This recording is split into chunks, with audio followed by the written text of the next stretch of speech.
Not a first impressions, but an everlasting impressions to the King of Pop. And I'm going to keep it together. But I was having a great day yesterday until I heard about the loss of Huff. And I just want to thank him for showing me the real New York. That was from Soho to Midtown to Uptown, holding on to Ben Liversedge's car, skating his spots. It started Soho, that area, and just skating around, skating what he just talked about in the Jankum, those banks, all those little plazas with banks. He took us through all that shit. And I was going over stuff I probably should have. I went over this crazy hip, over this guy. I think I tail slid, and he looked at me and goes, "You didn't even know what was on the other side of that." As if it could have easily been a fucking 3-story drop. And it was like almost like he was checking me. Watch what you're doing around New York, kid. I just want to thank you, Gio, Ben, and the rest of your crew for showing me the true New York. Because if it wasn't for you guys, I would have just been stuck in the hotel and maybe skating Brooklyn banks. Thank you, Huff.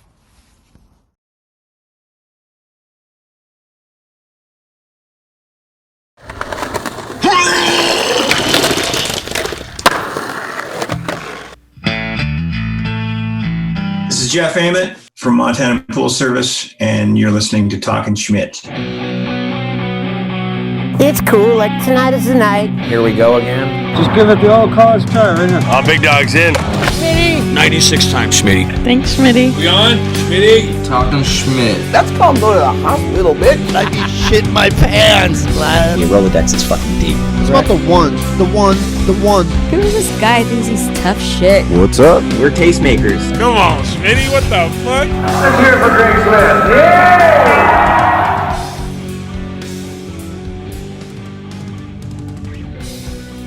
Okay, fuck, here we go, kids. I'm sitting here with skateboarder and bass player of a little band called Pearl Jam. Please welcome to the show, Jeff Ament. How's it going, Hey. Jeff? How you doing? It's hanging on by the seat of our pants like everybody west of the Mississippi right now. Yeah. Do we want rain?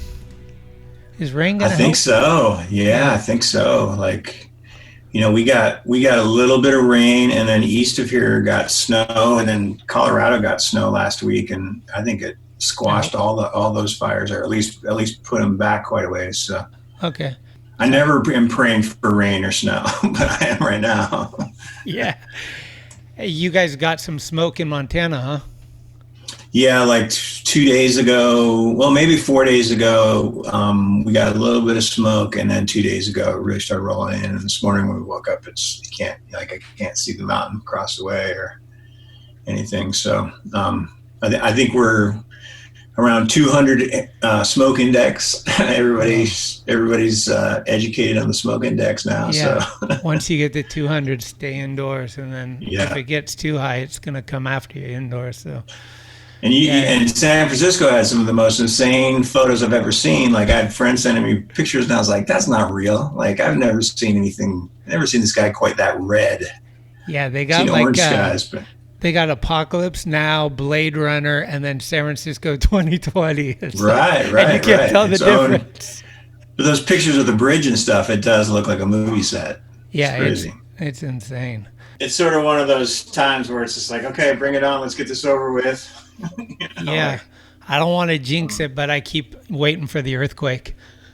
I'm just like, okay, once the earthquake hits, then we just turn. Then the pendulum goes back. Right. It's fucked. Yeah, it's kind of crazy. I appreciate you meeting up for this. It means a lot. I'm stoked. Yeah, thanks, man. Yeah, cool. Farmer says good things. So. Yeah, we've got a lot of mutual friends. Bryce is a really good friend of mine too, and Bryce is the best, man. Yeah, it's cool. They always tell me stories. Actually, I've been to Montana one time, and it was a long time ago, and we didn't get to your zone, but it was right when like Dylan was almost done. So it was, I think, 2010 maybe. And fuck, I just want to go back. I think there's 2 or 3 times as many parks now as them, but yeah, they were popping out good ones. Yeah, I think since then we've probably built at least 2 a year. So there's 30 plus parks here right now. So fuck, that's amazing. And still filling in. It's cool. Like we Superior was supposed to build a park, which is west of here, and they decided they wanted to go after some more grant money. So we got this little town called Shelby, which is like perfectly between Browning, the Blackfeet Res, and Havre, Montana. There's always this 3.5 hour stretch where we're like, God, if we get something in here, that would really. So that's happening. So that's super exciting. So. Oh, dude, fuck yeah. Okay. So you're in Montana. You were born and raised out there, right? Yeah, I grew up in a little town, northern Montana, called Big Sandy. I think it's about 550 people now. It was about 800 when I was growing up. Quite a ways. Probably closer to Canada than any city. We were about 40, 50 miles from Canada. So. Huh. Was there a school in town? Yeah. We had. It's you pretty amazing all grades still. In one class. Well, there's 2 buildings. There's like the grade school and then the high school, junior high are all together. And when I was in school, there was about 25 kids in a class. So it was kind of perfect, I think that's this class size, even if you're in a school of 4,000 kids or whatever, but, right. Yeah, they're struggling. These days, sometimes the classes are 5 or 7 or 10, so there's a hospital there. There's a little weekly newspaper. There's a bank, it's like there's stuff there that probably has no business being there, but, locals support it and, everybody's trying to keep the town alive. So that's cool. Yeah. Do you, have you lived there like mostly your whole life? Even when you were in Seattle, did you have a place there or did you leave it for a while? No, when I was 18, I couldn't wait to get the hell out of there. When I was a kid, we were in a lower class family, and my dad always had like 5 or 6 jobs, and we had a little farm at the edge of town, but we traveled every year. Like my dad converted an old school bus. He worked part-time at a welding shop, and he like completely pimped out this school bus. And we took it all over the place. Every year we went back to Minnesota where his family was, and Oregon where some of my mom's family was, and went to California a couple times. As soon as I saw California, I was sort of done with small town Montana at that point. I was like, okay. Like I went to the beach in Santa Cruz with my cousins, and I was like, what is this? Like girls dress like this, and like just a dozen kids riding by on skateboards and cool cruiser bikes. And so, my dad's, just getting us out to travel, like just opened my eyes to a little bit of the rest of the world. And I was kind of on at that point. Okay. What came first for you? Music? Like, did you pick up an instrument or a skateboard first? Well, I took, my mom was a piano player, so I took piano lessons, I think, from like 1st to 7th grade. And then, just growing up in a small town, I did everything. I played all the sports. I was in band. I was in choir. Just because there's nothing else going on. And there's a bowling alley with one pinball machine. That was like our excitement. So I was always kind of involved with music. But then when I got more serious playing sports in high school, some of the music stuff went by the wayside. And then funny thing is I went to college thinking I was going to play basketball there, and about halfway through the season I decided it kind of wasn't my thing, and there just happened to be a kid on my floor who grew up in West Covina and hung out with adolescents and that whole scene, that hardcore scene. And then within, I don't know, a month, we were on Saturday nights, we were putting on Ramones records and playing along with it. And I'd never played a bass or a guitar before at that point. And I think within 2 months we were playing a show. We learned like 6 or 7 covers, and then it was just on. It was like always looking for a drummer. Made a recording that spring. All that stuff was just like fantastic to me. Like making a recording and hearing your voice, and it's like not as good as Black Flag, but it's in the spirit. So you're like, okay, this is what I'm going to do. And right. And then a friend of mine moved to Seattle, and they were opening up a club there, and I just gravitated out that way. And Out of college? Yeah. I went to college for 2 years. Really only went to college for about a year and a third. Second year, I was like, I knew I was going to Seattle, and I was an art student, and I had saved my money for years to go to school, and took loans out, and it wasn't as great as I thought it was going to be. I thought it was going to be like, I thought some version of Basquiat or Warhol was going to be teaching classes, and some of the professors were fantastic artists, but really bad teachers. And so it just wasn't, the value wasn't there for me, being a poor kid and sinking thousands of dollars into college. It just seemed like I wasn't getting what I deserved. So what was the scene like when you first arrived into Seattle? Well, I'd gone to a show there, I think in 1982 when I was still in college. I went and saw The Clash open up for The Who. At the Kingdom, and the Clash were like, it was a little bit disappointing, and I was like not into the Who at all at that point. And the Who were amazing, and I thought, wow, what's going on? Like, and I think it was just, looking back, I think it was just that the Who were comfortable playing in front of 60,000 people in this horrible sounding building. I think the Clash came out and we're just like, oh my God, this is like so not what we want to be doing right now. But then the next night we went and saw X at a place called the Showbox, and that was like that was the first. That was my freshman year of college, so that was sort of the first real hardcore show that I'd seen until that upcoming summer when I went to California and saw some shows. But as soon as you get a taste for that energy, and you realize that there's people out there that want to be physical and have that energy and like loud music and like to skate. Almost everybody in the scene when I moved to Seattle skateboarded. I mean, it was crazy to go to a show, and half the kids at the show were carrying skateboards. And there was a couple little clubs, like a place called the Gray Door that had a quarter pipe out on the other end of the floor from the stage. And so, when Tales of Terror came to town or JFA or whatever, like everybody's, cranking on this 4-foot wide quarter pipe and having a blast. And it just seemed like that was the life for me at that point. Huh. Sick. Who were those some of your favorites that would come through at that time? Was like JFA and Adolescence, Tales of Terror. Who were some of the ones that you were psyched to see? Well, I was pretty deep into it. When I was in Montana, I wrote a scene report for Maximum Rock and Roll, and so I was like trading tapes and like, I was like buying every record that I could afford to get. And I remember the first week that I got to Seattle, Channel 3 played, Really Red played, and then there was a Bay Area band called Whipping Boy who were a fantastic live band.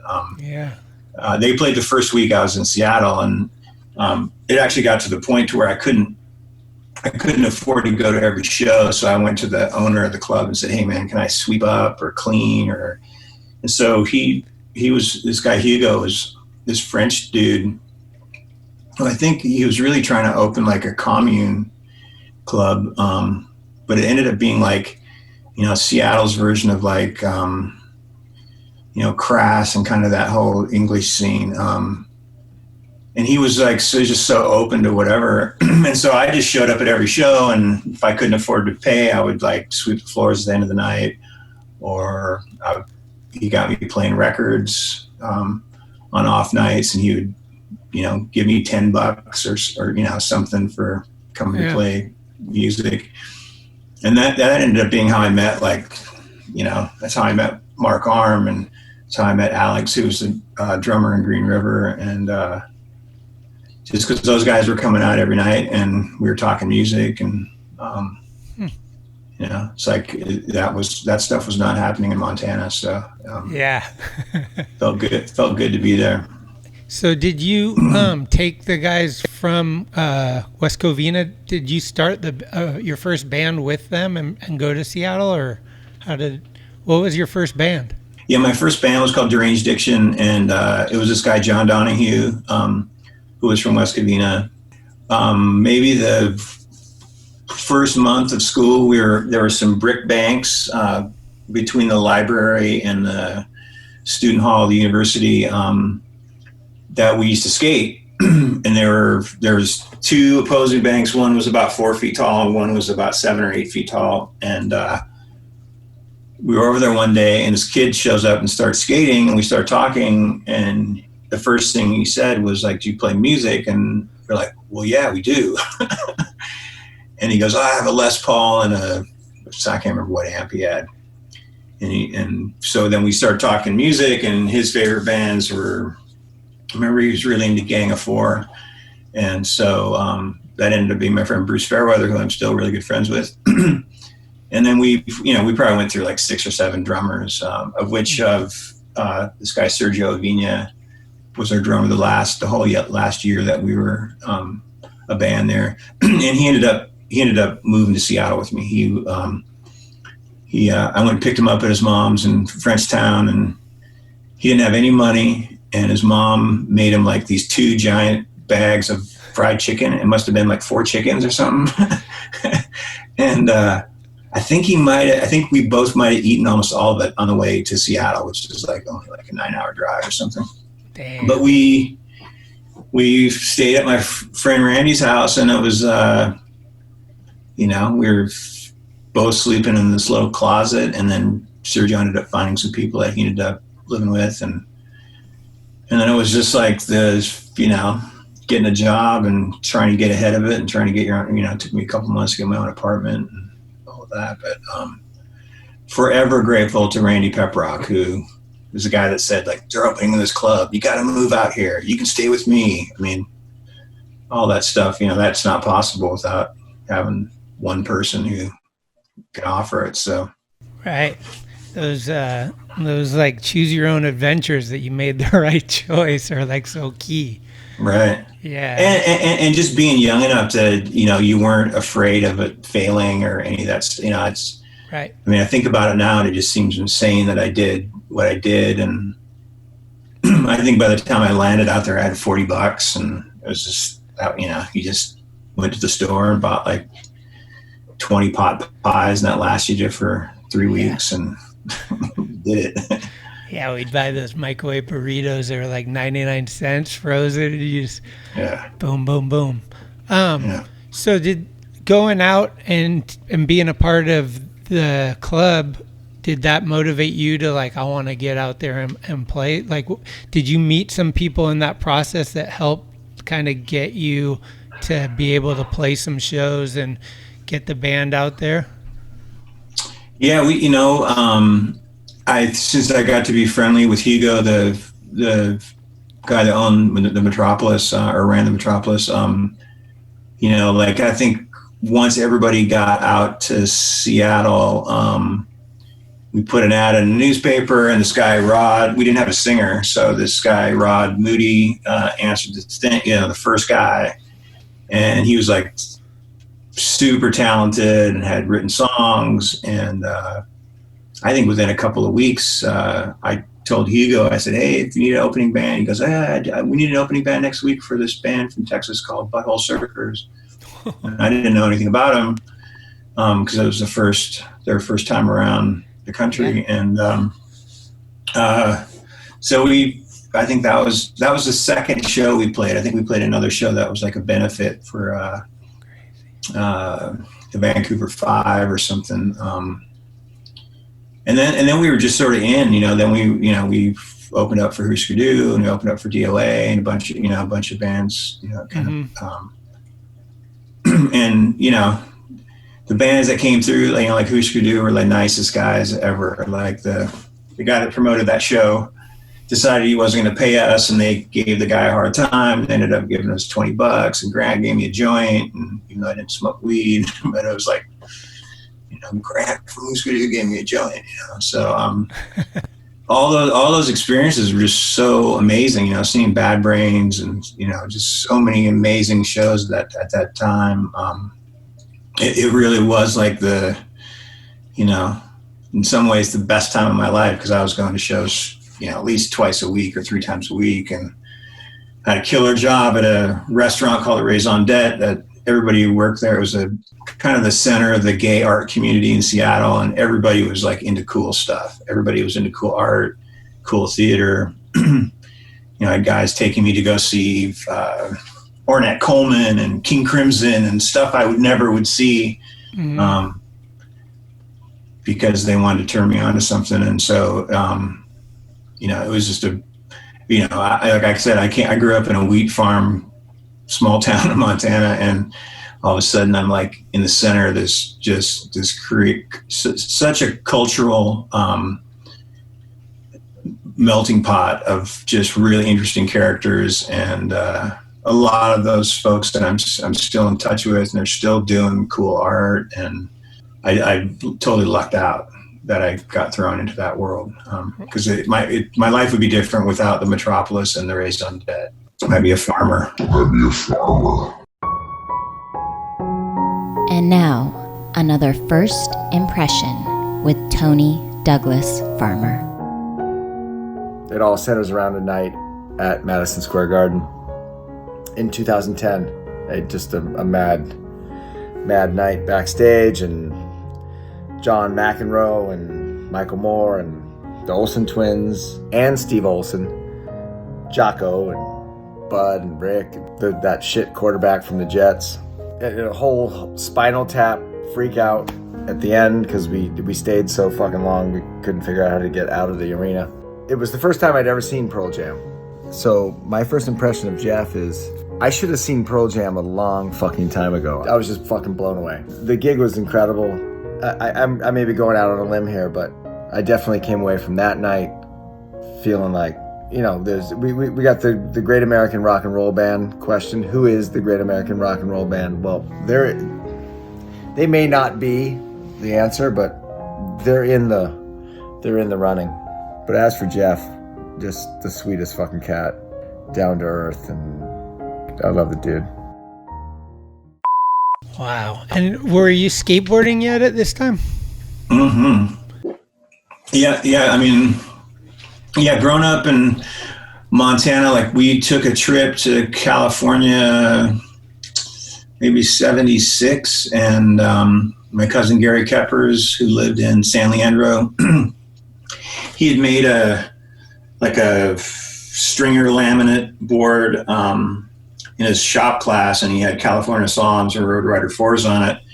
And we just ended up, that's what we did the whole time that I was there, is we just went out in the street. There was brand new asphalt in front of their house. It was kind of new suburbs. And I'd ridden a skateboard before, but only clay wheels. And so to get on Road Rider 4s, it was like, and these trucks that turned. And then when I left, I think I've told this story before, but when I left, he gave me a skateboarder magazine, which I'd never seen before. And it's a 20-hour drive back to Montana. And by the time I got back to Montana, I knew every square inch of that magazine. And I had already planned what I was going to order. And,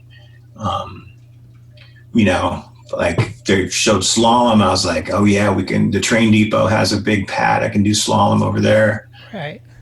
And then by the end of the summer, there was a couple of ads or a couple of articles in Skateboarder of like really crappy ramps. There were pictures of these, they weren't even doing like true radiuses at that point.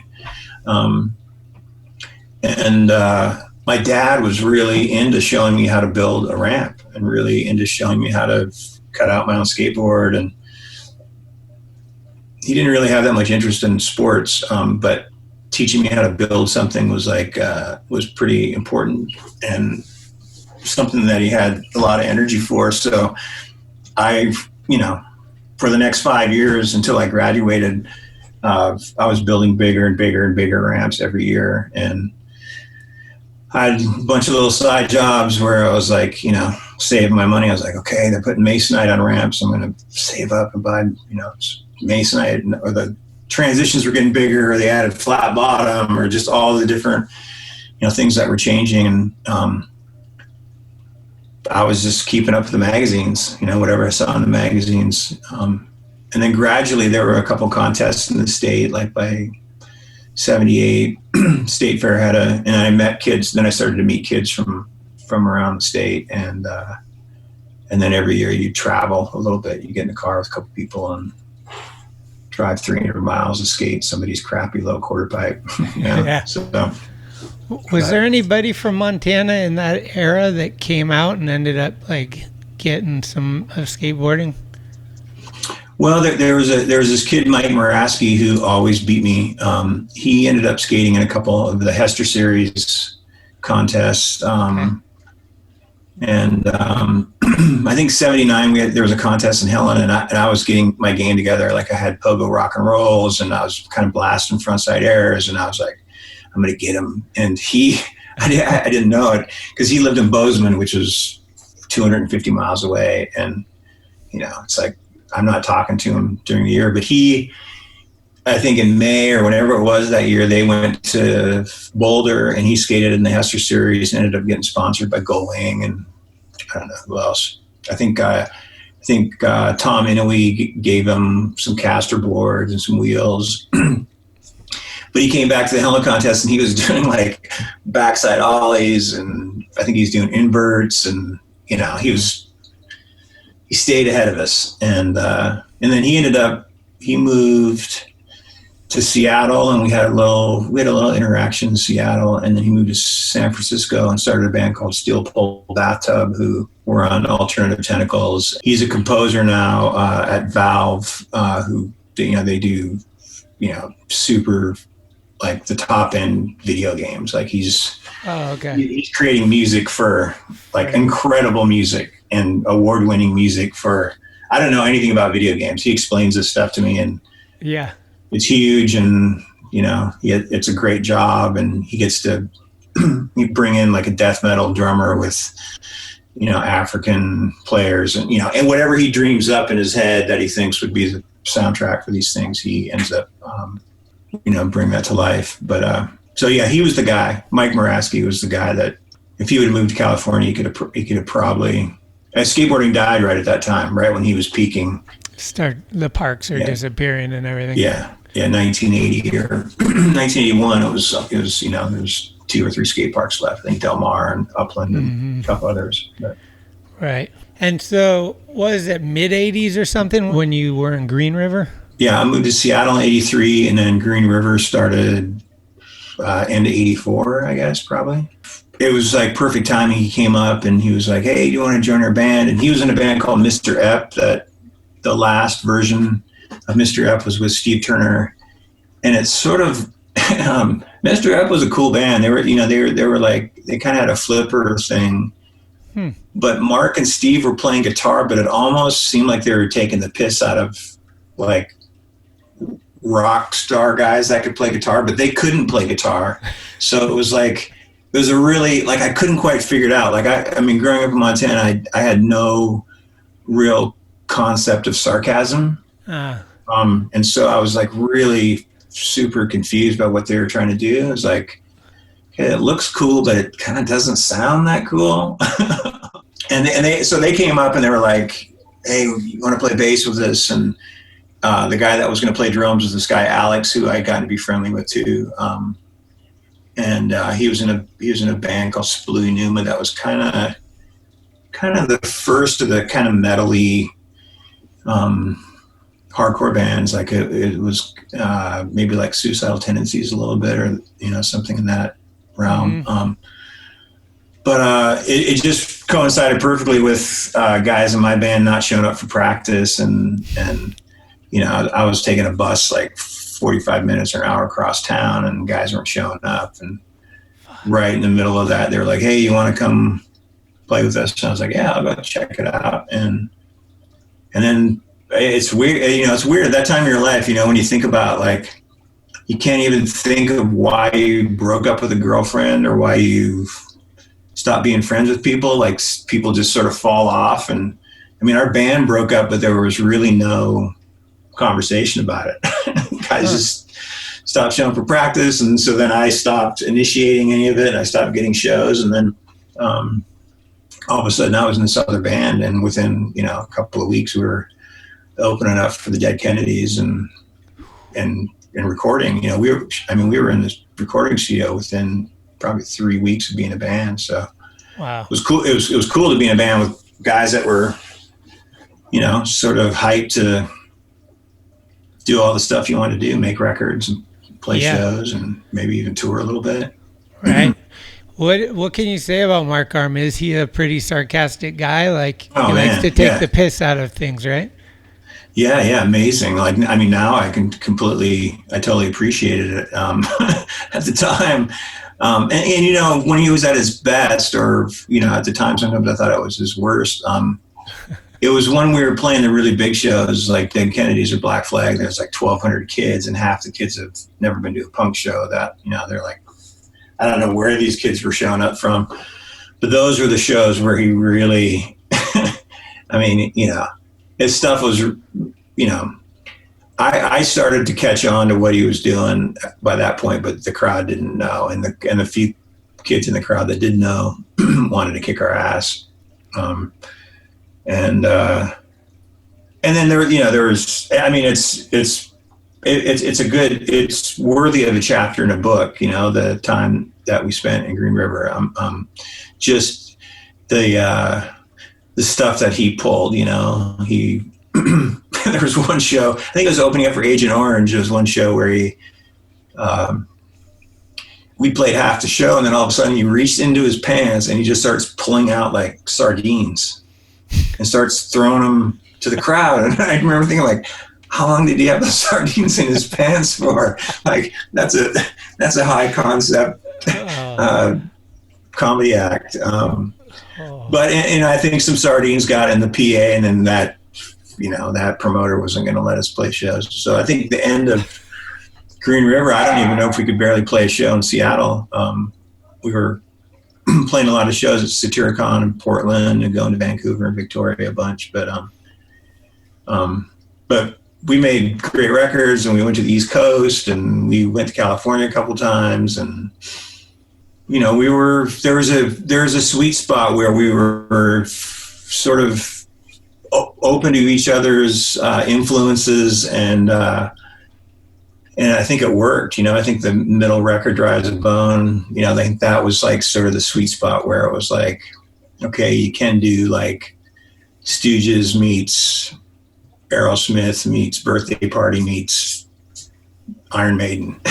Yeah. And then it started to get polarized. It's like any relationship at that time too. Everybody's trying to figure out their identity and what they stand for and whatever. So does Green River, does it cross over with Mother Love Bone, or does one end and the other one starts? Yeah, so we did a trip down to California, and it wasn't a great trip. And I think by that point, like we'd started getting offers for from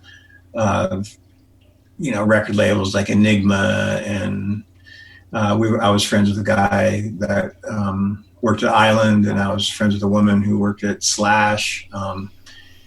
And so we were sort of trying to at least I was trying to get a record on a bigger label, because I liked a lot of those bands that were on those labels. And I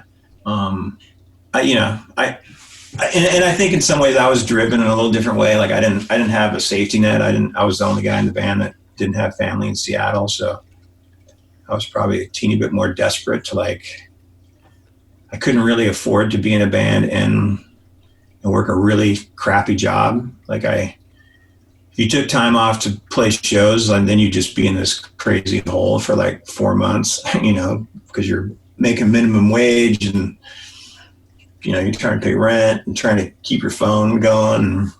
And so I think there was a part of me that thought well, if we, maybe some label would give us $30,000 and we could, I could afford to pay my phone bill, or whatever. Yeah. So Green River ended, Mudhoney went off in one way, and then Mother Love Bone started. Is that kind of the same time that Monkey Wrench did a little something too?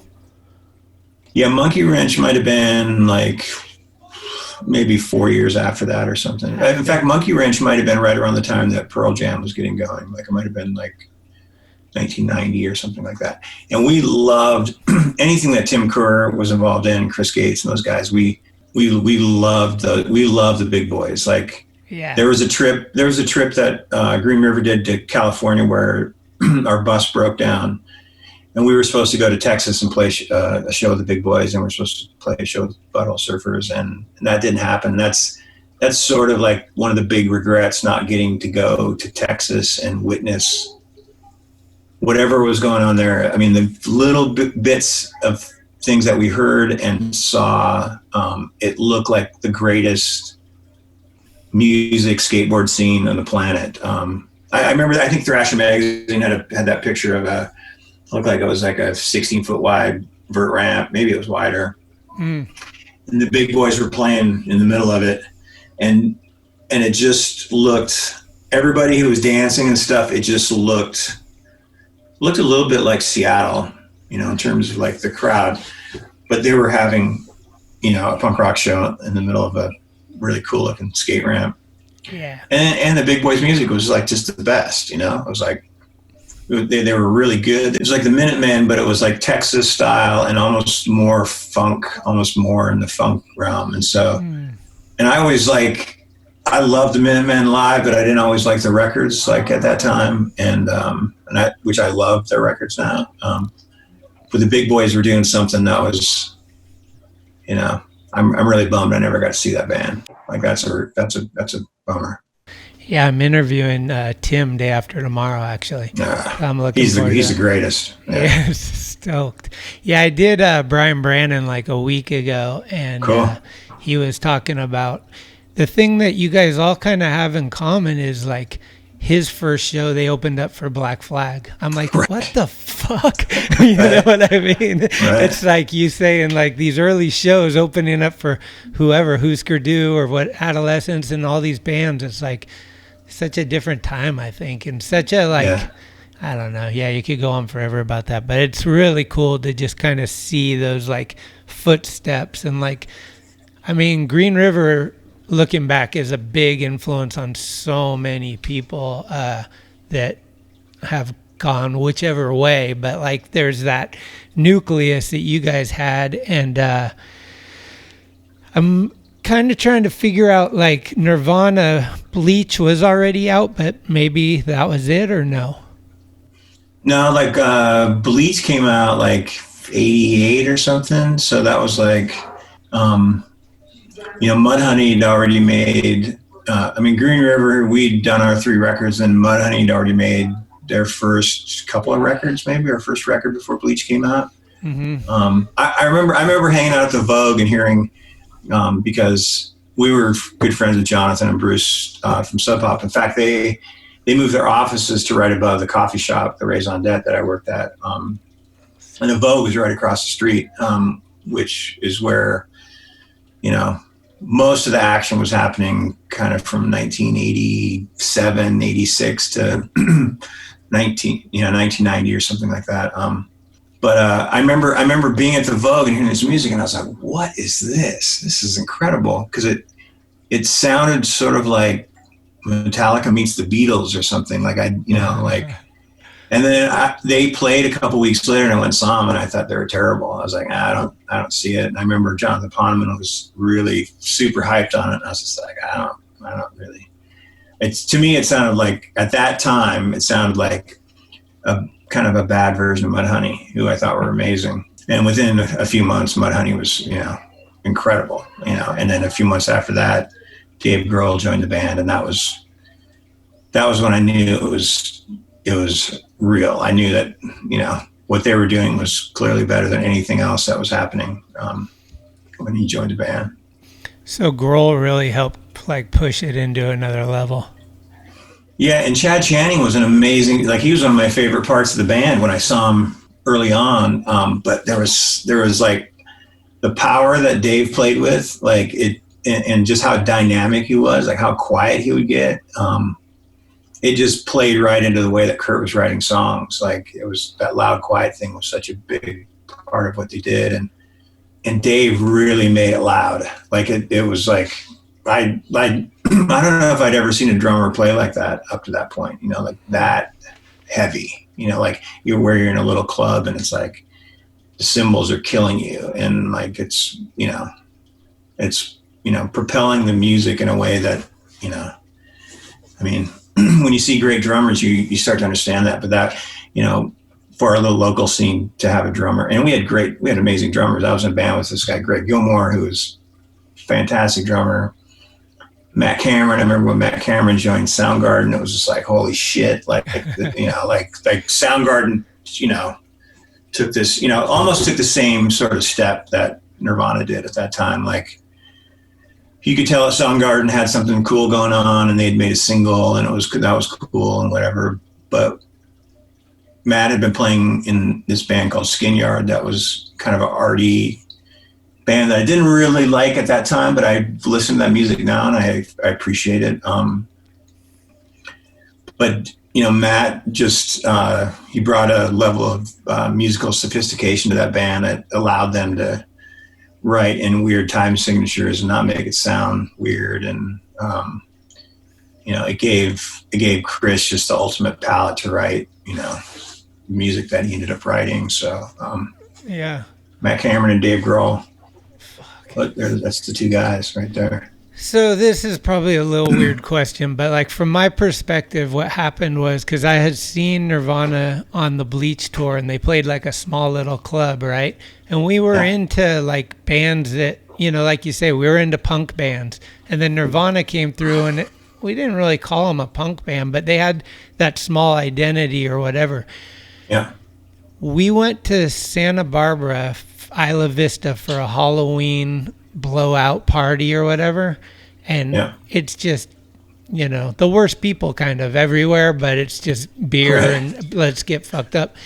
And every motherfucker was playing Smells Like Teen Spirit. It was like right when it came out, and we were like stoked because we just bought the album, and we were like, what is going on? Like all these normal people that would never be at the shows we're at have it and playing it.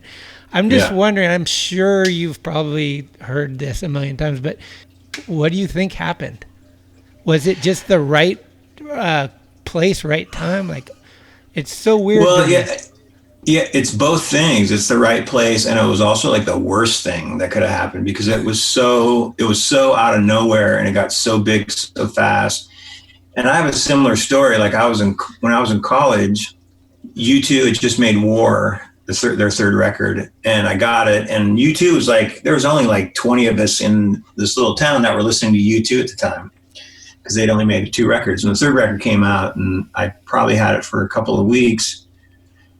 And they were still like my little band. And then I remember I was riding my bike past like Frat Row, and there were all these guys out front singing Sunday Bloody Sunday. And I was just like, fuck that. I was so pissed. Yeah.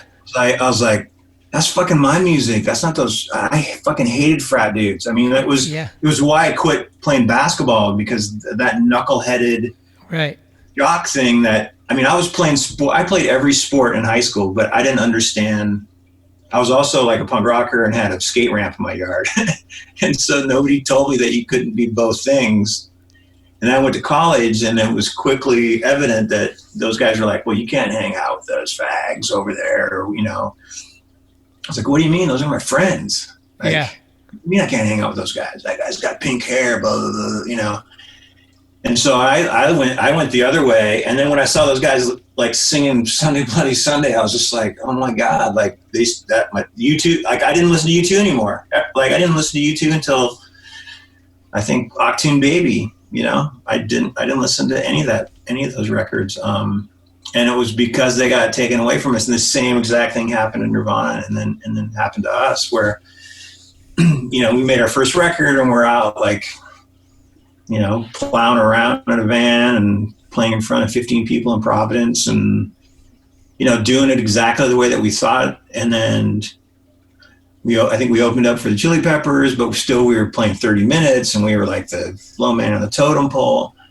And then Nirvana was like blew up, like their record came out a couple months after our record. And I remember every club that we went into that we'd be loading into, they were cranking that record. It's the same exact story that you're talking about. It's like, yeah. And then after like 2 weeks, you're like, I'm so fucking sick of this record. Like, oh yeah, at least that song. Yeah, totally. Yeah.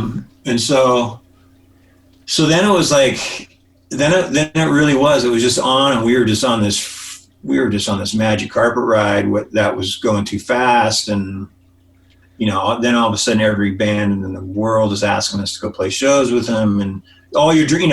You've been in bands for 10 years, like. Once a year you get the Black Flag gig or you get some bigger gig, and that makes your year. And then it goes from that to like, Keith Richards asking you to come out and play shows, and Neil Young asking you to come out and play shows, and you're just U2 asking you to come, and you're going like, and there was a point where we just, I think 92, we were probably touring for a year and a half straight. And when about 92 rolled around, we were just like, we got to just stop. Like, we had to stop for a little bit because we're going to burn out and it's going to be all over. And it's such a weird thing to describe. I have such a hard time with it personally, but that inner feeling of being bummed on something, not because the thing that you're bummed on has changed, but because the audience has changed. Yeah. It's really difficult, right? Like, it's like, I love the Ramones, but now they're too popular, so I can't like them anymore. And it's like, do you think that's kind of an adolescent thing, or that's just like, I've never really been able to, I have those feelings and I can't figure them out. Like, I don't know if they're healthy or what, but like, it's interesting. Well, yeah, I think at that age too, like, I feel like, I feel like we worked really hard to develop our identity. And we had this small group of friends that it was our thing. And I think as soon as that thing got co-opted, and it happened to us, and that's why even to this day, if somebody comes up and says like, yeah, I'm not really into your band, I'm like, totally cool. I get it. Like, if I was 20 years old and my band came out when I was 20 years old and I was into, more independent music, I would have hated us too, even though we, everybody in the band has, came from that, everything that we've done. Like, if you talk to any band that's toured with us, they will tell you that we treated them well and that we do things like our crew, a lot of our crew we've had for 25, 30 years. And like, there's a real family, it doesn't feel that different to me than the Metropolis, that communal club, punk rock club, when I first moved to Seattle, that Hugo ran. And a lot of it was just from witnessing that stuff and going like, oh, this is how you treat people and this is how you don't treat people. And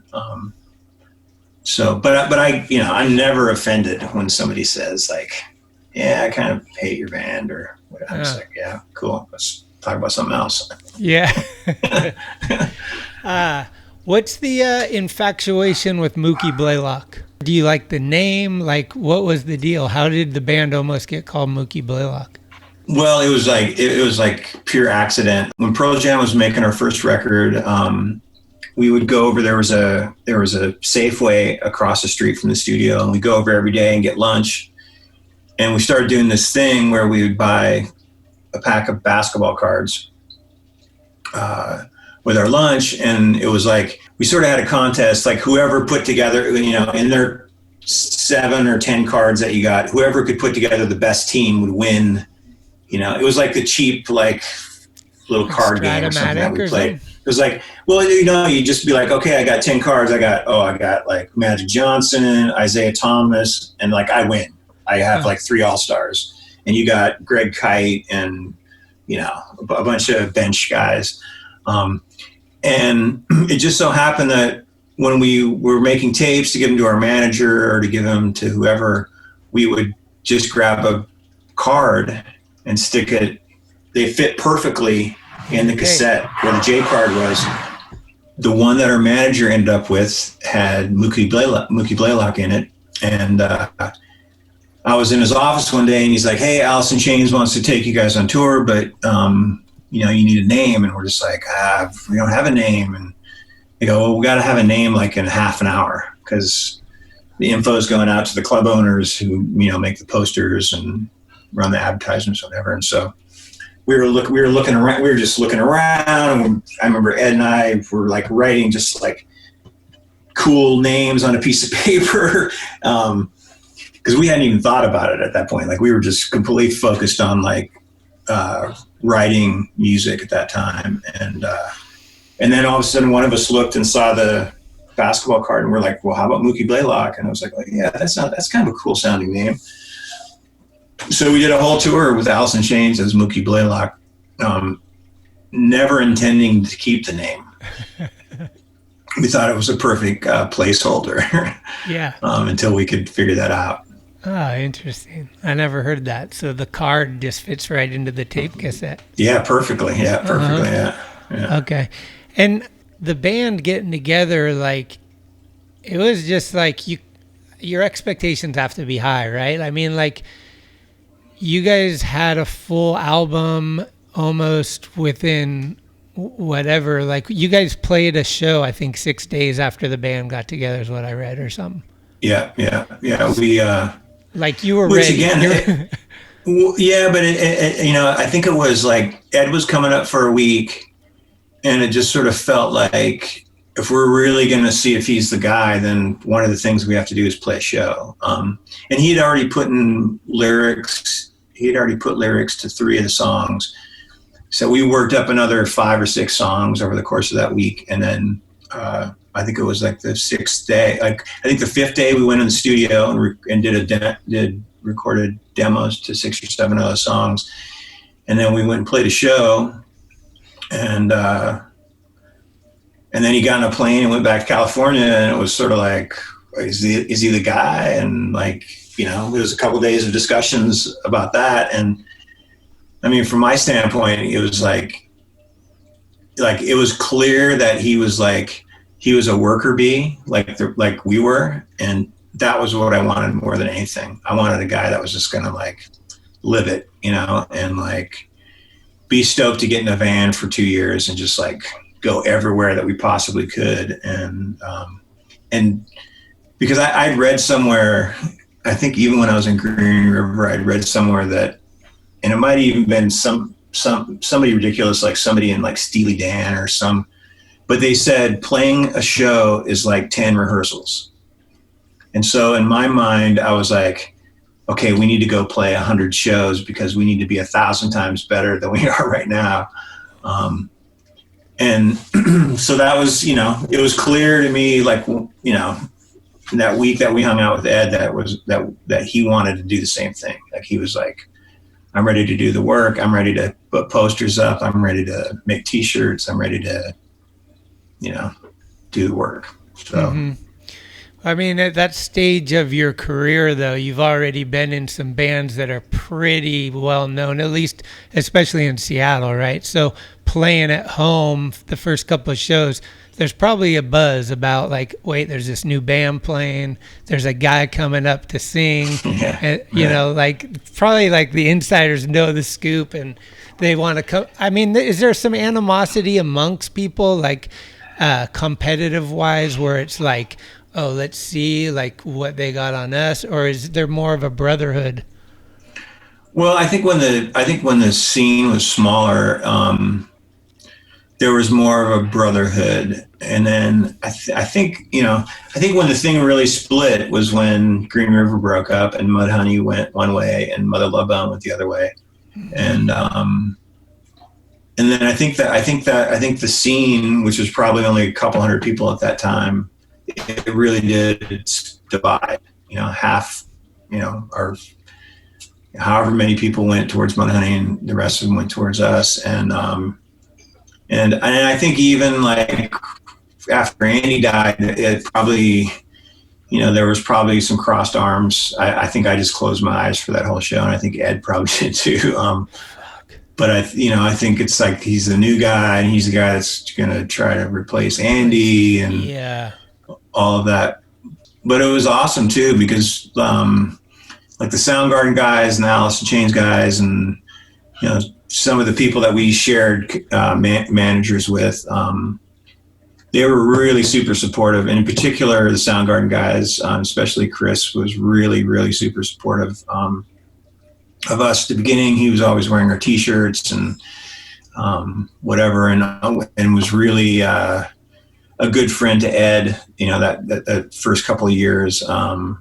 And that's huge, when we did shows with Soundgarden, Chris would come out and introduce us, and he would come out and sing part of a song with us. And there really was a brotherhood again with that part of the scene. And yet, Mudhoney and the Sub Pop scene was kind of out doing its other thing. And then Nirvana blew up, and then they just went their way, and we sort of went our way. And then eventually it all sort of came back together. In fact, when Kurt died, we were on tour with Mudhoney, and there was like such good healing going on that tour, because Stone and I really hadn't hung out with Mark or Steve since we broke up. So, and I was really good friends with Mark. I mean, we lived together, and it was a really, we were in the middle of that tour, sort of making things right and getting along great, and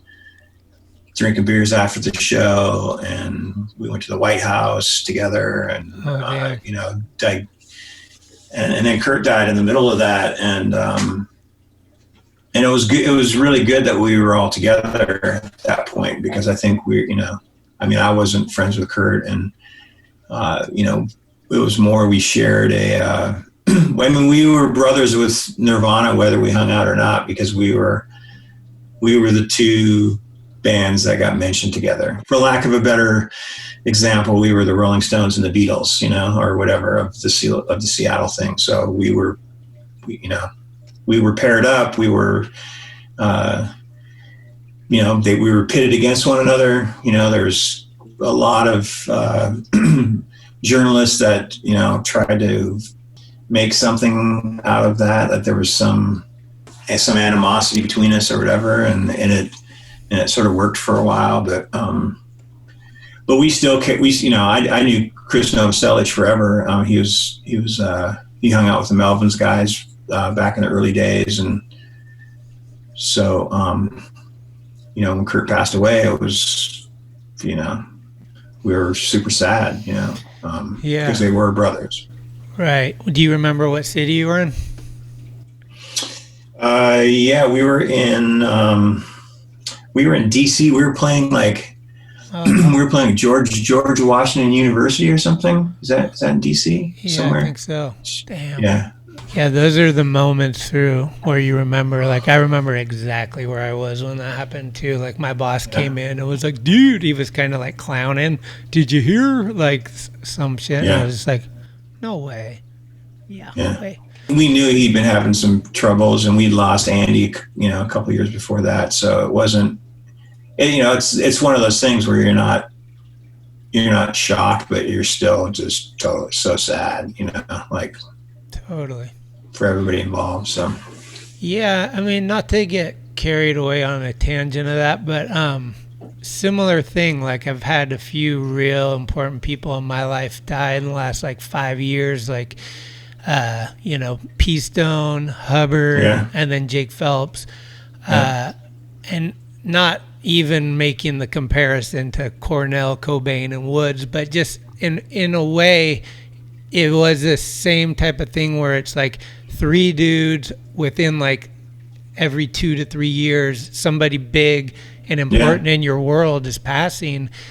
Do you feel like I was saying it the other day, and I was like, I don't know, but I might be getting jaded to it. Each time someone dies, it's almost you're so bummed, but you're kind of I don't know. Yeah. It's interesting. I know you've dealt with loss too, so I just kind of wondering how you've kind of looked at it. Yeah, it's I was pretty good friends with Hubbard. Hubbard came out and built my bowl, and I got to know P. Stone pretty well. He came out with Rick and Buddy we did a Vote for Change tour, so P. Stone was on that thing, and then every time Anti-Hero came through town, P. Stone was with them. And again, even I saw Hubbard maybe 2 weeks before he passed, and things seemed a little bit off. So you know that he went hard. You know, those guys all went hard, played hard, and yeah. Hubbard is one of my favorite guys ever to watch ride a skateboard because it was just it was like he one-upping Dwayne Peters or something, where it was like he just knew something horrible was going to happen, and that was part of the beauty of watching him, because he would just pop up like nothing, and he was such a tough guy, and he just loved skateboarding so much. Like, I mean, Absolutely. And when the first guys that I skated with when I first moved to Seattle, it was like there were some young kids. There was this guy, Mark Lyons, that had a ramp, and then there was like Tom Pia and Matt Gallardo. These guys that were all much younger kids, Ryan Monahan, but guys that sort of ended up like, doing some things, making some noise in contest world. But Hubbard was really good friends with those guys. So I remember when he came out to build the bowl, we started talking about that stuff. And Hubbard was, I don't know, he was 7 years younger than me or something, or 6 years younger than me. But the whole thing shifted when I told him that I skated Mark Lyons ramp, and that I'd skated these spots, and it was kind of before his time. So he thought of those things as almost mythical. Yeah. And then we were just friends from that point on, Sick. because we had this shared history, and skateboarding is such a small community. I mean, when you lose 3 guys like that, I mean, that puts a big dent in like what a lot of us consider to be like real skateboarders, like guys that like it was their life, and they talked about it passionately and in a way that it's different than like the contest guys or whatever. They're right. They're sort of the heart and soul, or at least the soul of skateboarding is guys like that. And Hubbard did so much for us out here. Like he some of the first skate parks that we built in Montana, he was a guy getting the crew to come out and build for us. And it really did start things for us out here. And so I'm forever grateful to, if I would just call him and say like, hey, yeah, okay, we'll be there in 2 weeks. I was like, okay. It didn't take much. Yeah, he was coming. so. Yeah, so sick. Fuck. Yeah. It's heavy. That reminds me, I don't remember the year. I suck at years, but early in I think it was like 88 maybe. I'm not exactly sure, but we went to Mike Rankwit. He had a ramp outside of Seattle, maybe on a little island or something. And I think when we went there, it was right after you guys paid to relayer it for something. Yeah, so that would have been like 91 maybe, I think. 91. Yeah. We had done a big show in Seattle, and we were like, no, what it was, we were putting on a big free show in Seattle, and the city canceled it. When they canceled it, I had already started to go out to Montana, but I remember getting a call from Ed saying like, hey, do you mind if the band donated some money to resheet this ramp out of Mike Rankwit's place? And I hadn't met Mike yet at that point, but I knew who he was because he was like a ripping snowboarder guy. And I don't even think I knew. What's crazy is I have a picture from this place called Gorilla Gardens that I took from the stage of some people in the audience, and Rankwit's in the picture, which is, I mean, he must have been like 14 or something. It was probably like 1985 or 1986, but it was like Ryan Monahan and Matt Gallardo and some of those guys. And Rankwit was like the little kid in that little group. Mark Lyons. So I was like hyped. And Ed goes, I'm going to go out. They're going to have a big party, and we're going to give them like $1,000 to resheet the ramp or whatever it was. So, so cool.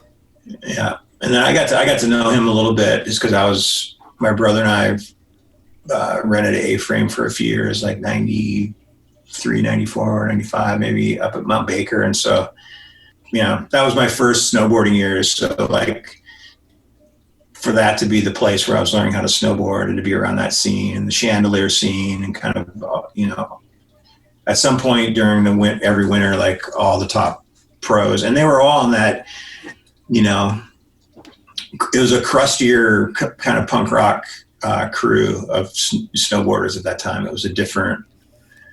It wasn't the Shaun Whites and that sort of stuff. It was Jamie Lynn and Damian Sanders, Cardiel. There was like more skate. Sean Palmer. Yeah. All those dudes ripped skate. No, Selaznik, like all those dudes ripped skateboarding. Right. And I didn't see those guys skate till a few years after that. And then, in fact, when I was finishing my bowl, I think it was Scott Smiley and Renquit. I was 3 pool blocks short. They drove 3 pool blocks from Seattle out here so we could actually finish the build on my bowl. Sick. What year was your bowl built? 2002. 2002. So lots of people have come through.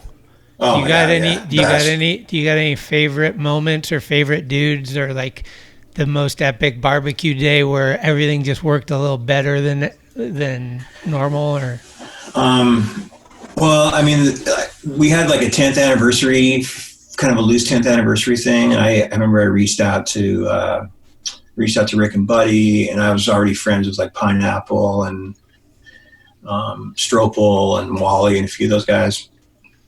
And it just started snowballing once people heard that people were coming out. So then it was like, Steve Bailey and Grosso and Lance and Olson and Steve Schneer lived in Boise. He would come up. But I have like some amazing pictures where it's just like the dream. It's like my dream session. There's maybe like Jay Adams and Shogo. If they would have been there, it would have been it would have been the all time session. But and Dwayne jumped in last minute. Like I remember Alex Horn called me up. It was like, Dwayne wants to come. And I was like, cool. And he ended up getting on the wrong plane in Denver and landed in Great Falls and got arrested at the airport. And of course, it's just a classic Dwayne story. But he showed up and just ripped. And I just have the best pictures of him doing like layback rollouts on my bowl. And like, we went up to St. Ignatius. There's a kind of gnarly kidney up there, and he's, doing insane indie airs where his head's like 2 feet below his feet and hitting his head super hard. And, it's always like, it's such a treat, to be in my home state and to have any of these guys come through, because as a kid, that was, those guys in the mags, like Pineapple and Stropel and Wally and Bowman and Olson. And I mean, those guys were like, they were like my Jimmy Page and whatever. Right. So to get those guys to come out here, Bowman's been out here 2 or 3 times. Like, it's just the greatest. It's like, and we drag them through the national parks and camp, and, I take them back up to my hometown where we have a skate park, and we have a pig roast every year. And, oh, cool. I think 2 years ago, we built a park on the Rocky Boy Reservation, and a bunch of those guys came up to that. So like, Bowman and Pineapple are helping, like, these little native kids ride a skateboard for the first time. And it's like, that's just like dream stuff for me. I'm like, these kids have no idea. Like, this is royalty. That's something that I wonder if the younger generation is in tune with. Cause I feel like, here you are playing in Pearl Jam. That's a huge deal, but you still feel like a little kid around certain people. And I feel like kids of this generation, maybe they don't have that. Like the respect, or just like that feel of like, oh my God, there's Mark Gonzalez. It's never going to be cool. Right. Like I'm always going to geek out. Well, and I think some of it is like every day a kid's looking at, like I'm just trying to think of an example. If a kid loves iShod Ware, who's also into my bowl and like was one of my favorite, like that Girl Chocolate trip, like those guys showed up here and it was like seriously one of the funnest, sessions I've ever seen here. But if a kid loves iShod Ware, they follow on Instagram on their phone and they see what they're doing every day. And so the mystique is, really isn't there. Like once a month you get a magazine, and you'd hope that you'd hope Chris Stropel would be in the magazine. Oh, he wasn't in the magazine. It's like, what's going on? You know? And sometimes you had to wait 2 or 3 months to like see a picture of your favorite skateboarder. That's true. So there was such a disconnect. I mean, and I think that made, I'm not really nervous around too many of those guys anymore, but I get such a kick out of it. I know how important they were to skateboarding, and they're all such different characters and have such big personalities, and that was why they invented tricks, and they were at the top of their game. And so it's like I said, they're in the pantheon of important people to me in the world. Like they're up there with all the most important people. Right. Okay. I got a few Tony Farmer questions for you. Oh no. Before I get into it though, my question is, has he ever begged you to write a song about him? No, but I think maybe he's tried to get me in a room with Morrissey. Guaranteed. Speaking of characters, I mean that guy's one of the great skate characters for sure. Yeah. Amazing. He said we got to hear the Band of Horses hunger strike story. Oh. This is a good one. Okay. So Creighton Barrett, who's the drummer in Band of Horses, who's a fantastic skateboarder, lifelong skateboarder, amazing artist. I've gotten to be pretty good friends with him, probably even more so since the advent of Instagram. But we toured together. But right before we toured together, there was I can't remember what magazine it was in. It might have been Skateboarder magazine or something. But there was a monthly thing that was, if you come to our town, these are the things that a skateboarder should do. And it was all kind of insider stuff. And Creighton got to do the Seattle one. And, he's saying like, go to this bar and go to the Sunset Tavern, and there's a cool bank at this spot. And there's a great rail at the school at, Garfield and whatever. And then he goes, and if you get time, go to Discovery Park and reenact the Temple of the Dog hunger strike video. Totally taking the piss out of us. Completely taking the piss out of us. I don't even know if Creighton knows this whole story, so this is fantastic. I think the only person I told was Tony Farmer. So a few months later, somebody in our crew said, "Hey, I just saw Band of Horses. They were amazing. They'd be a perfect band to open up." I was like, "Yeah, they would be a perfect." Yeah. So it worked out. They came out. We met them. They're like super, super, super nice to us. Like couldn't have been nicer. In fact, New York City had just built the Pier 62, and Creighton and I went to the park, and he's more of a street skater, so we were there together, but I was skating the ball and he was skating and I might have been Madison Square Garden. I can't remember. We were talking about we've been talking for a couple of shows, songs that we could possibly do together, and that Ben or any of the guys in the band come up and do. And I was like, what about Hunger Strike?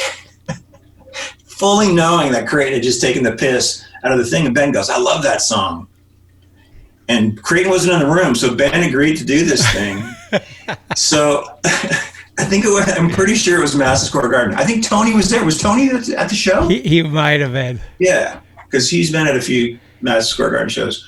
So the amazing thing, we're out there doing the song, and like Ben's like nailing the Chris Cornell part because he has a higher voice. Uh-huh. I just remember looking over at Creighton and I don't even think he knew, but I was just looking at him going like, man, this is like the sweetest revenge ever. Because I don't think I'm not sure we ever talked about it. Huh. So maybe he'll find out through this. Oh, that's funny. Okay, some this or that, Wrigley or Fenway? Oh man! See, if I answer this wrong, I could get in all sorts of trouble. You know what? because Ed grew up in Chicago, Wrigley is amazing. And just, they've just treated us so well there. But Fenway sounds better. There's something about that big green monster that's the big wooden wall that it's just a better sounding. It's smaller too. It's a little bit more intimate. So I think because of that short left field. So there's something about Boston. Like I was really into the Boston hardcore scene. SSD Control was like my favorite. There was a year where they were like my favorite band. I love Jerry's Kids and Proletariat and Gangrene and all those DOIS, all those Boston straight edge bands. The Freeze, the FUs, amazing bands. So I'd probably have to go with Fenway.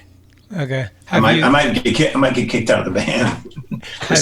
Have you seen baseball in either stadium? I have in both. Yeah. What do you think for baseball?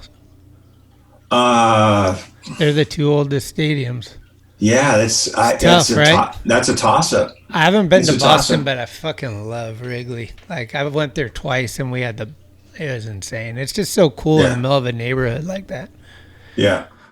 Well, I mean, and even in the early days, like there's still, Madison Square Garden and the Forum, or you can still play rock shows in those places, and it's two of the best. It's just two of the best places to play. That's his next question. Madison Square Garden or the Forum? Oh, crazy. That's funny. Yeah. I mean, it has to be Madison Square Garden because New York is just one of the greatest places on the planet. And I haven't been there in 2 years, so I'm kind of jonesing for it. And we've had a couple shows there that were like just crazy shows. The floor there is it's a hanging floor, and so when the people start bouncing on that floor, the whole building starts shaking, and there's just so much history in both those buildings, but in Madison Square Garden in particular, I mean, there's like, presidential inaugurations and like Muhammad Ali, and it's like so much history. When you guys are playing those shows and Ed starts climbing up around and like getting like some of those ones are super. I just watched the documentary like a couple months ago, and they were showing some, I think Copenhagen or something, where it was just insanity. Is there any times where you're just like scared, or are you not paying attention to it? Are you kind of in your own zone, or? Well, he doesn't do it anymore, which is good. But there was a couple shows where it was like it like I couldn't tell if he was being theatrical and acting like he was slipping. But I remember there was a show in Del Mar that his mom was at the show, his brothers were at the show, and it was really high up. It was like 100+ feet. And there's this crazy curved I-beam, and he acted like he was slipping off of it. Turns out it was like greasy when he got up there. Oh, damn. But I remember like at some point, like just saying like, look, man, like we already lost a singer. And like, I said, if we lost another one, it might like kill me. Like, so take that for what it's worth. And, he still did stuff, but it never got, I mean, there was a couple times after that, like Jones Beach and a few things. The whole Lollapalooza tour that we did, he was doing insane stuff on that tour. And it's, partly because we were playing 30 minutes at the beginning of, the day. And, he was trying to get people into the festival. So that worked. Yeah. This one is probably, I don't know. To me, it's a very tough one, and it's been going on forever. Tony brought it up one night. We're at the bar, and he's like, the greatest rock and roll band from the United States. Oh, yeah. And this has been an ongoing thing. Like, who is it? Why? Like, all that. Do you have an opinion on this? And he wants to also add that you're definitely in the conversation. Yeah, there was like maybe a 2-year, I'm trying to think, I think maybe Mark Ryder, who manages Metallica. I think there's maybe a couple other people on the text thread. And, we would talk to each other for 4 months, and then Tony would be like, Tom Petty and the Heartbreakers. And I'd be like, not a band. Yeah. Like we all have like our technicalities. So trying to, and so it was all about what's the criteria. Right. It can't be Jimi Hendrix. It has to be a band. Right. We it has to be a true one. band. Yeah. And so like for me, it was, Cheap Trick and Aerosmith were always, I'm like, those two bands have, like for me are, two of the top 4 or 5 probably, just because those bands were so important to me as a kid. I listened to all those records and I've skated to all those records, and like it's, when I hear Heaven Tonight, it's summer of 1979 and it's one of the 8 tracks under my ramp, and it just takes on this whole. So one of the criteria was like, you can't have sullied your, like, your good period, whatever your good period was. If there's a period that you decided to be like hair metal or just which Cheap Trick kind of got into that a little bit. And then Aerosmith also was a little bit guilty of that. Like they both went, and we were like, is that enough to like take them out of the conversation? But I would probably say Cheap Trick is my favorite American band. Sick. Okay. Because they're amazing now. Like I saw them last summer, and it was like they just crushed it. Like Robin Zander was like singing like crazy, and so. Right. What's yours? What's your? I don't know. We had the discussion, and so all the shit is like depending on. Okay, well, Aerosmith won the most, or they have the most albums. So I don't know, Tony's kind of broken it down that way, but to me it was like, for me the most impact single-handedly I think was Appetite for Destruction. Like Guns N' Roses, when that album came out, fucked me up, and it still fucks me up when I put it on. Like I love that album, so I have to put Guns N' Roses in that thing, but obviously they don't match up with like Aerosmith and all these bands that have like 20 plus albums. I don't know, it's a really hard one. I like the punk rock one better, but the question I have is Devo punk? Because Devo is, I think they were. I think they were. So is Devo the winner? It's like,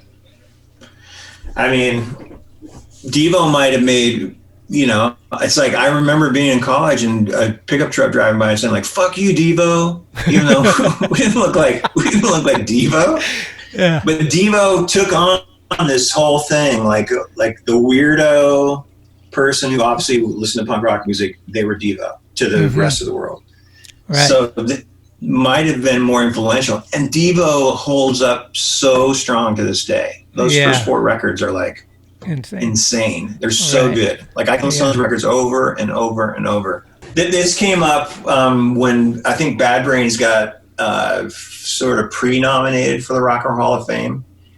And I was like, my argument was like, Bad Brains, the first time I saw Bad Brains, it was one of the 5 best shows I've ever seen in my life. Like it was like, I'd never seen anybody play that precise, that fast, with that much energy. Like there was just like palpable energy. You could see it in the room, like it was, but they're not more influential than Black Flag or the Dead Kennedys, who both those bands, Black Flag, like created the alternative touring and record label mechanism. Like they created that, like themselves. SST did that, like. And so to me, like that's the obvious one. It's like, how is that band, it's like that band is so important to anybody who started playing music in the 80s and even in the 90s and even still to some degree, like, Yeah. When we were skating and there was soundtracks playing, it was always Black Flag, Misfits, Minor Threat. Like those bands were just heavy rotation. Bad Brains, to me, is the one that 99 out of 100 are going to say are an influence to them.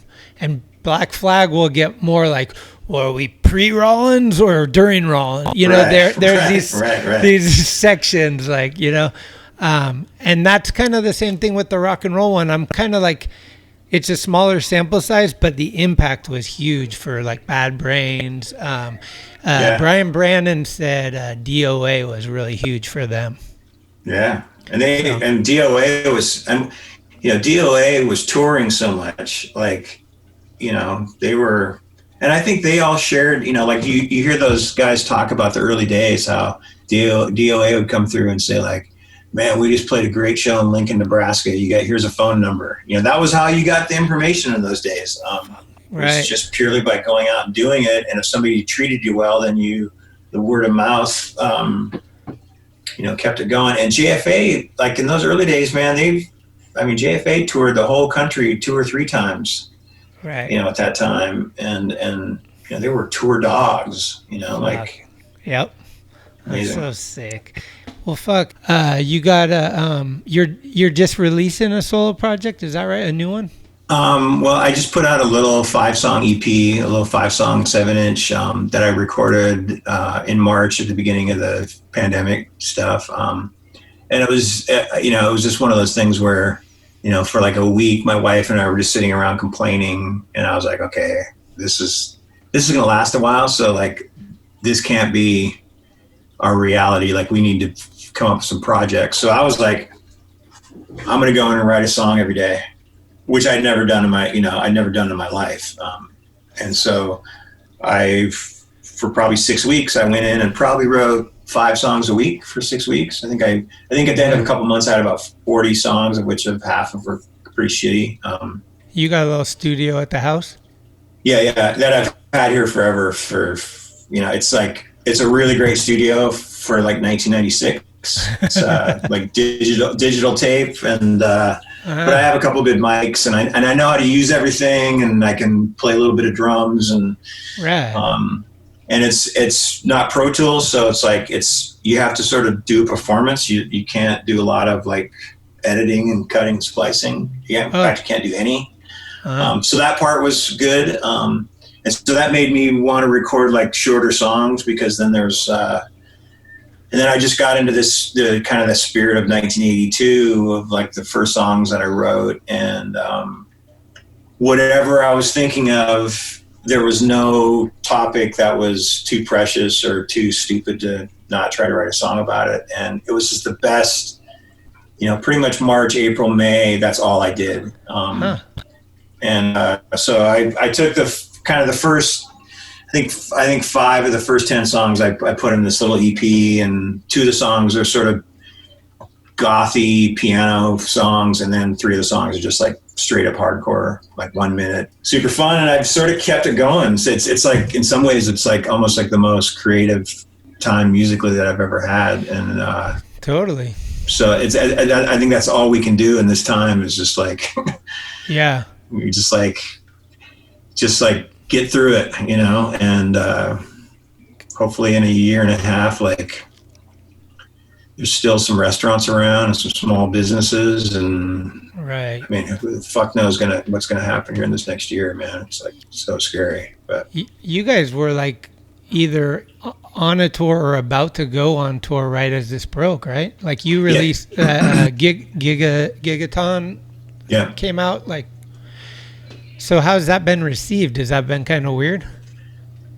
Yeah, I mean, we had just spent 2, it was probably the most rehearsing we'd ever done for a tour. Like, we spent about 2 weeks in Seattle, kind of rehearsing. We did a week by ourselves and a week with like a good chunk of our crew.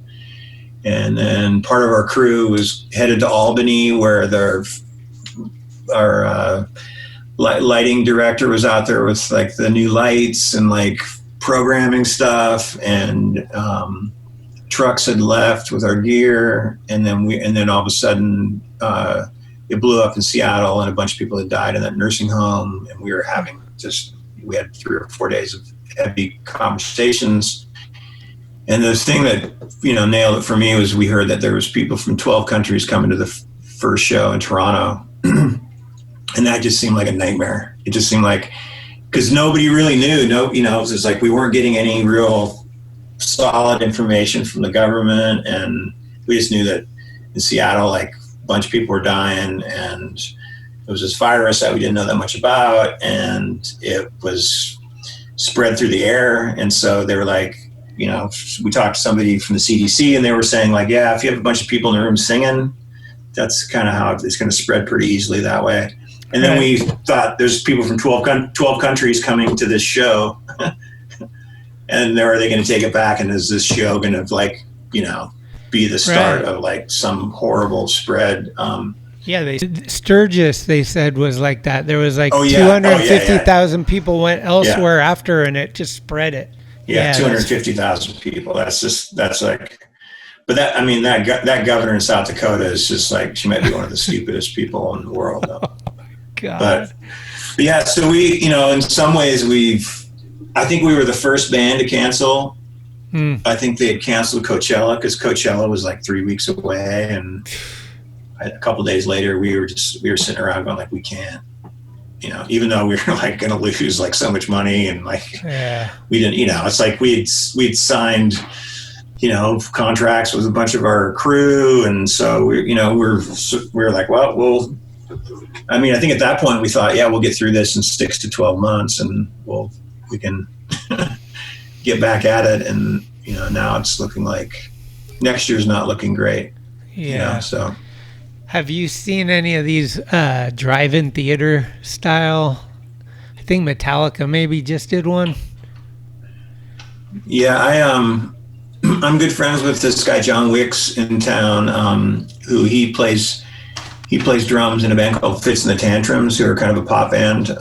But we made a bunch of music together. But he just went and did 3 of them in Southern California, and I think it was like half awesome. I think it was awesome just for him to get together with his band and sort of like play.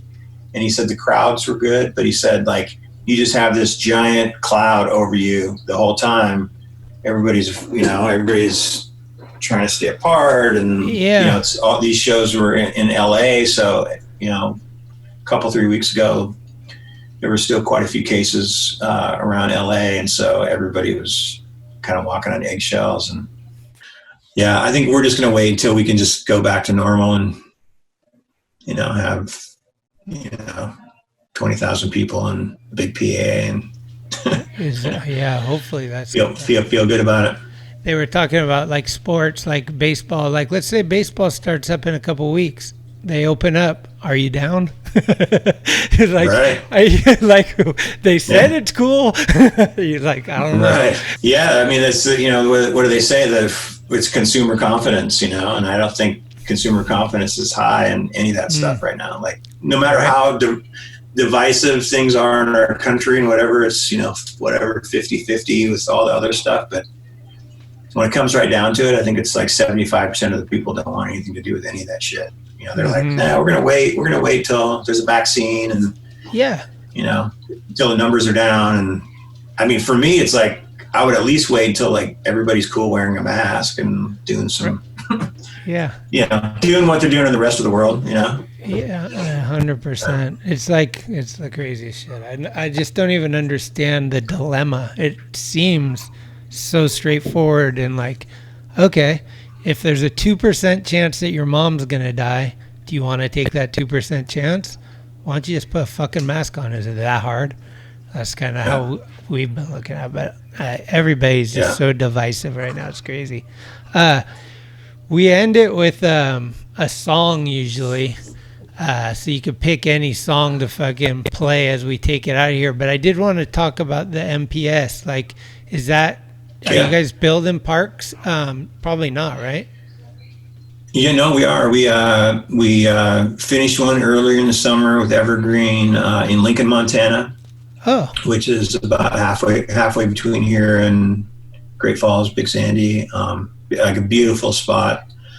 And then they're working on a park in Red Lodge right now. Who you know, they've had kind of a crappy slab ramp skate park there for 10 or 15 years, or maybe even longer. And then we were supposed to build a park in Superior, which is west of here a little bit, but they want to wait till next year because they have a couple grants that they're still trying to get. So we're building a little park up in Shelby, which is, I think I mentioned it earlier, it's like halfway between Thunder Park on the Blackfeet Reservation, and like Havre and Big Sandy, and there's a bunch of parks over kind of in that zone. So it's we sort of look at a map every year and just go like, okay, where can we kind of put pressure on some of these communities and see if we can get. And usually you end up finding out like, oh yeah, there's like 3 kids that skateboard here. They're always there's a little stair set at the school, or Right. And then that's kind of all it takes. Like if there's 3 or 4 kids in town that are like down, and then when you're building the park, if you get them sort of involved in the process and you tell them like, hey, this is your park, you got to take care of it. Those are the great examples when those kids, if somebody spray paints, they're telling on those kids, and they're making right. telling the cops, and the cops make them go, the kids that spray painted go back and clean it up. And or if somebody's messing up and they have their hard work into it, then they have there's some ownership there. And I think probably half to 2/3 of the parks in the state that we built kind of have that going on. Just have these cool little skate crews that are taking care of the park. So do you got a favorite one? We built the park in a place called Lewistown. It's kind of the very center of the state. It's pretty isolated. But it used to be like kind of a happening town. There was a gold mine there for 100 years, and there was about 10,000 people that used to live there. And I think now it's down to about 5,000 people because the mine closed. But there was a guy, Jay Stevens, there who was like gung-ho to build a park, and he just like rallied the whole community and rallied a bunch of kids, and they raised some money, and I said, I'll match whatever you raise, and they ended up raising more than I really could afford, but I matched it because I just told them I would. And so we built this, Evergreen built this incredible park there. We ended up building a reverse replica of my bowl. So there's like a real like a real skate bowl there. And then there's just like a flow section that's giant and huge. And then there's like a ring of street stuff around the, kind of the outside edge of it. And it just kind of has it all, it just kind of has, okay, kind of has all the elements. And I think it's 17,000 square feet. So it's kind of one of the bigger parks in the state. But there's, it's like, as like skate spots or parks or whatever, like it's the funnest one is usually the new one that you've only skated once or twice. And, you just, if there's some part of it that just speaks to you, then that ends up being your favorite park. So that one that looks like the moon, it's like a bunch of fucking, that one looks so fun. Yeah, there's Lewistown has a section like that, and then Thunder Park and the Blackfeet Res has a big section. Hamilton has a huge section like that. But we're also doing a bunch of smaller parks that are like 6,000 and 7,000 square feet, and these small towns like Shelby will probably be about that big. And, and it's, I think per capita we definitely have, more good concrete than anywhere in the country, I'm pretty sure.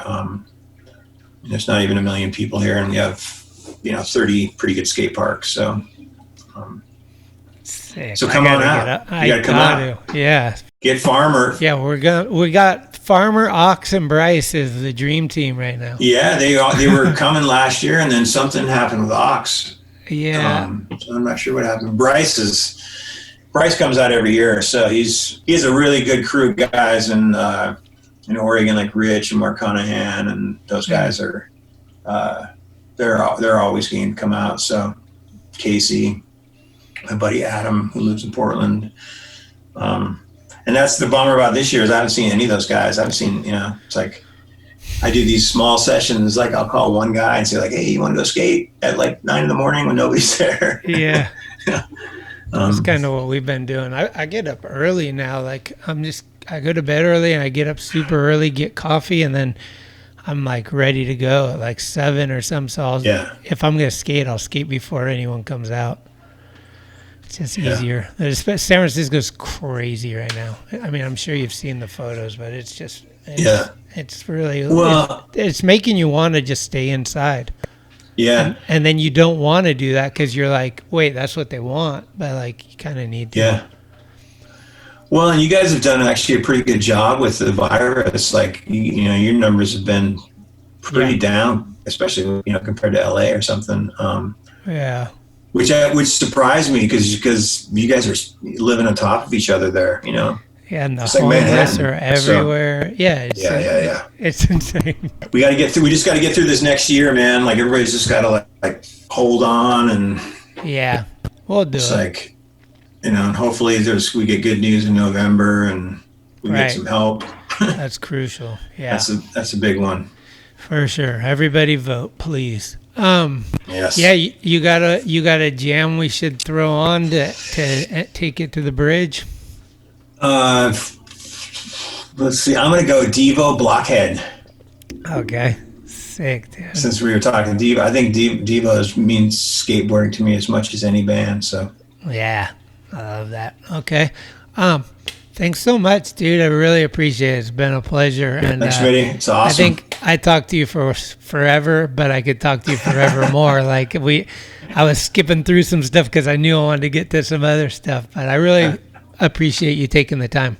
Yeah, thank you, man. Keep it going. You know, like it's good to get introduced to this, you know, podcast and stuff, just to stay connected to everybody, and you know, everybody's sort of dealing with it in a different way. So it's like you know, I feel like I pick up healthy ways to navigate all this. You know, every time I listen to people talk. So cool. Keep sharing. Keep up the good work. Hell yeah. Awesome. Sounds Thanks, good. dude. All Take right. care. Yes, Okay. take care, Stay man. safe. Yeah. Take care of yourself. You too. Bye. Thank you for listening to another episode of Talking Schmit.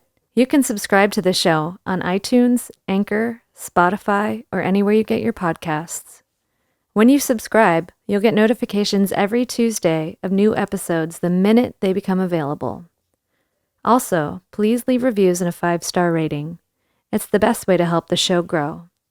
All of the episodes will always remain free, but if you would like to help support the show, you can do so at TalkinSchmit.com, where you can pick up some merchandise like t-shirts, beanies, hats, and stickers. The website has an entire archive of all of the episodes, with extra photos and videos. Email us with any suggestions, comments, or ways that the show may have improved your life at talkingschmit@gmail.com. All interviews are conducted, edited, and produced by Schmitty. The intro music is Mary's Cross by the band Nature. Very special shout out goes to the executive director, Sharal Camisa. Shout out. Love it! This is Talking Schmit, where the Rolodex is deep, but the conversation is deeper.